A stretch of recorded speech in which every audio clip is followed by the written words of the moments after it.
Darale.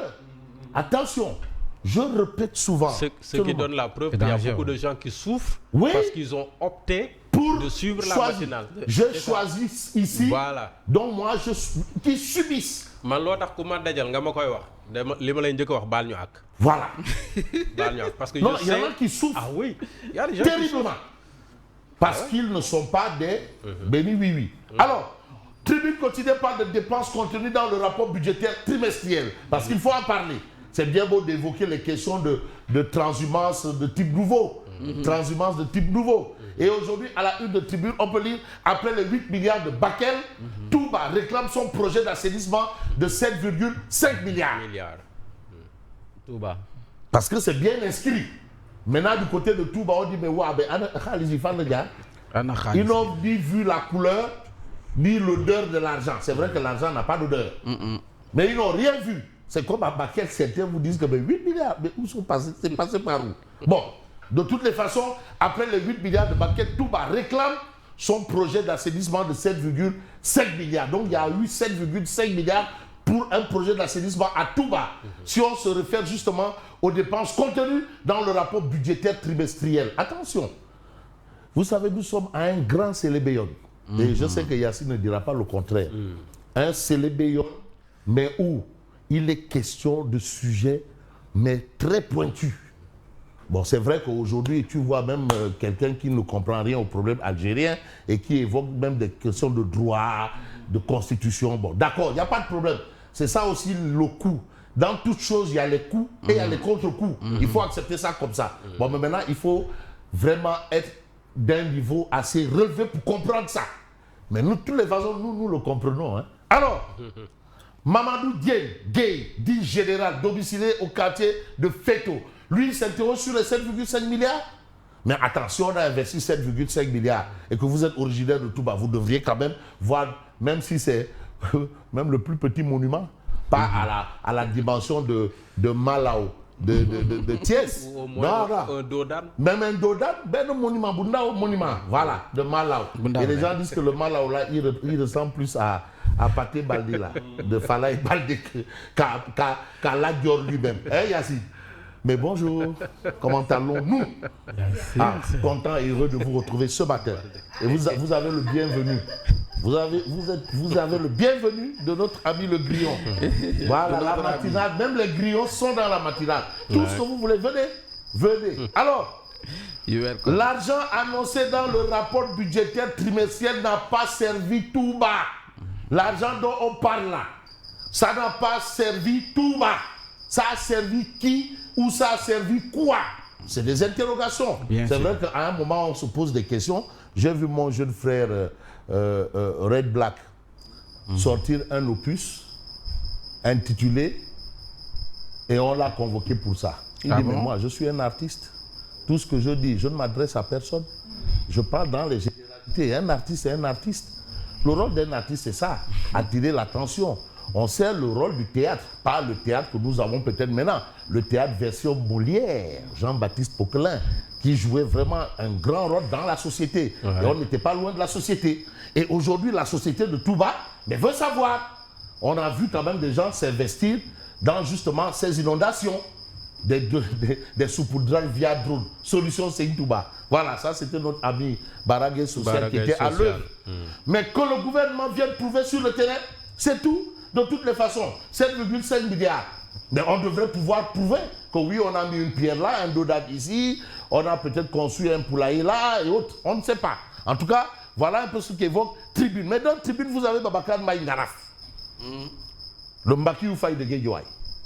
Mais lui, son souci, ou encore son problème, c'est l'institution, à savoir le président de la République. Attention, vous savez, je répète, dans la Constitution, on parle du président de la République, on parle des institutions, par exemple, le Premier ministre, le gouvernement, l'Assemblée nationale. Ah oui, mais on ne parle jamais du président de l'Assemblée nationale et du Premier ministre. On parle que de l'Assemblée. La preuve, c'est que c'est après, On comprend un peu qui est le Premier ministre, celui qui coordonne l'action gouvernementale, ou encore celui qui a la noble mission de transformer la vision du président en acte. Macky Sall l'a été, Abdou Diouf l'a été, le président Moustapha Niasse l'a été. Bon, c'est vrai qu'il l'a été pour une courte durée, juste pour régler un problème. Voilà, mais il l'a été. Mais on reste avec l'Alliance Sauver le Sénégal qui déplore une atteinte à la sacralité de l'institution. Mais attends, c'est sacré. Il ne faut pas sacrifier le président. Le président est sacré. Il ne faut pas le sacrifier. Il y a souvent une belle envolée qui dit la jeunesse est sacrée, mais il ne faut pas la sacrifier. C'est vrai qu'il y en a qui l'utilisent comme marche-pied ou paravent, ou voilà, bref, mais il ne faut pas sacrifier la jeunesse. Dis-moi quelle jeunesse tu as, je te dirai quel pays tu auras. Cette belle envolée de qui? Quel peuple tu seras? Quel peuple, voilà, tu seras. Maître Abdoulaye Wade. Maître Abdoulaye Wade. Vous savez un peu, les gens ont réfléchi. C'est-à-dire la politique, c'est avec la tête et non les autres parties du corps. Et c'est ce que semble faire Ngaraf, qui considère que la fonction, la sacralité de l'institution, le président de la République, est menacée. Parce qu'il y a la sacralité. Une sacralité, on ne la viole pas comme ça. Alors, on reste avec Tribune. Vous avez traitement inhumain et dégradant. Maître Moussa Bocar-Thiam répond à l'UMS. Donc, il ne lâche pas. Vous savez, il a fait une attaque. L'UMS a répondu. Il remet ça. Pour dire ce que j'ai dit là, je remets. Je le réitère, je le redis. Il redit ça. Bon, on attend la réaction de l'UMS. En tout cas, nous sommes vraiment dans la famille de la justice. Hein.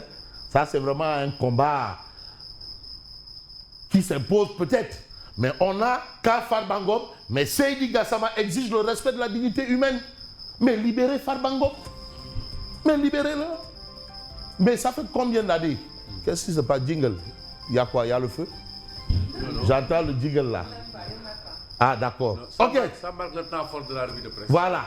Peut-être qu'il y a le feu. Ah, ça peut être une sonnette d'alarme. Alors, mais libérez Farba Ngom. Mais libérez Farba, ouais. Ah! En tout cas, ça va bientôt faire 1 an. Lui-même, il ne sait même pas de quoi il est accusé. Il a juste dire. Parce qu'aucun juge ne l'a convaincu pour lui dire, monsieur, voilà le problème, voilà le problème, voilà le problème. Finalement, de quoi il s'agit? C'est des questions, hein. On n'est pas là pour tordre le bras à qui ou à quoi. Mais on a le droit de se poser des questions. Mais on ne peut pas se poser 1001 questions pour évoquer source A. Mais source A parle du président et du Premier ministre simultanément absents du territoire national. Tchoum. Une grande première dans l'histoire politique récente du Sénégal. Voilà de l'intellectualisme. Politique récente. Il précise récente. Mais qui pour gérer la cité? Qui pour gérer la cité? Bon, aujourd'hui, qui gère? Qui gère? Il y a le Rekakab. Mais ce qu'on peut bien savoir, c'est un peu ce que nous livre l'Obs. Entre ambition affichée et inertie persistante. Voilà un autre souci. La justice sous le feu des attentes. Il n'y a pas d'alternative à la justice. Voilà pourquoi la justice là, il faut vraiment que les choses se passent pas selon les règles, mais dans les règles de l'art. Voilà, même s'il y a la démocratie, et même la démocratie est appréciée diversement. Hein, Yacine? Certains vous diraient que non, la pire des démocraties est meilleure que la meilleure des dictatures. Bon, c'est peut-être de l'intellectualisme ou bien de l'intellectualité, permettez-moi le néologisme. Mais de toutes les façons, vous avez la justice sous le feu des attentes, derrière les auditions et les intentions, des mécanismes subtils de contrôle et des pratiques qui limitent l'indépendance des magistrats et compromettent l'efficacité des réformes. Le réquisitoire cinglant des défenseurs et des droits humains dénonçant les détentions préventives disproportionnées, le mépris des avis médicaux, l'absence d'humanisation des peines et retard dans l'application des recommandations des assises de Diamniadio. Tchelou Magdou Aïne là de. Mais devait mener Tchelou Mag listi harle de. Tchelou Mag. Listi harle de. C'était prémonitoire. Ah, listi harle de. Tchelou Mag. Listi harle de. Xam naa ne Tchelou Diomaye de doy Ah, loolu boobu weird la. Tchelou Diomaye weird la. Weird la. Attention. En tout cas, vous avez ce sujet. Mais vous avez des gens quand même qui illustrent ce titre. Il y a des grandes figures. Les figures sont là. Madiambal. Vous avez aussi le cas Farbangom et Mabintou Diaby, épouse de Madiambal, qui sont dans une situation de santé assez compliquée. Malheureusement, la justice fait, je ne vais pas dire la sourde l'oreille, mais l'oreille de la sourde. Mais vous avez le quotidien qui révèle absence du président et du PM. Attends, un pays sans tête. Bon, si tu ajoutais ni que là-bas, ça allait être autre chose. Un pays sans tête. Mais le président à Luanda, capitale de l'Angola, le voyage secret, entre guillemets, le Premier ministre prive l'exécutif de chef. Voilà un peu la situation que nous avons. Mais quand on va plus loin, on a l'As quotidien, on a les bizarreries d'un voyage, celui du Premier ministre, bizarrerie. El Malik Ndiaye, lui parle d'un Tuki-Buki Khalis. Tuki-Buki Khalis. Bon, El Malik Ndiaye, Sonko est parti chercher là. Voilà, quand il revient, El Malik, quand il revient, s'il vient les bras bas voilà, il dit que, voilà, c'est-à-dire le retour de Prost, tout le monde à l'aéroport. Non, on va attendre l'argent. Et on va s'attendre Sonko Nyouna, Sonko Dikina. Sonko arrive. Avec l'argent. Silence total de la primature, mais un déplacement qui interroge. D'accord, El Malik, oui. Mais la primature. Alors, un Falcon, un Falcon 8X de luxe, un départ discret, une communication inexistante, un Falcon 8X, c'est plus fort que le Falcon 900. Hein. 52. Celui de Karim Wade, c'était 52. Mais le problème, c'est quoi? 50. Divergence au sommet de l'État, le paroxysme. Vous avez Aïb Dafé et Abbas Fall qui apparemment rament à contre-courant des aspirations politiques de monsieur le président de la République. Mais on ne va peut-être pas faire dans la République. On va peut-être voir Odia qui nous fait peut-être un showtime à sa manière. Vous avez coalition Diomaye président, Mimi Touré, Nying out, Maître Diop in, Nying out, Maître Diop in, Sonko, des gages. Je crois que là c'est Ardo Nying. Lui-même, il a été sommé d'aller voir ailleurs. Mais Maître Moussa Diop accepté. Sonko dégage, le mouvement Sonko dégage, vraiment dirigé par Ardo Nying, qui a fait la demande d'être dans Diomaye président, mais malheureusement, il a été sommé d'aller voir ailleurs. Par contre, vous avez Maître Moussa Diop qui a été accueilli, et même qu'on a déroulé le tapis rouge. Moi, je vous dis merci et bonne continuation. Merci beaucoup, Lucien. À tout à l'heure pour la revue de presse. Bonjour Pierre Simon, bonjour Thierry.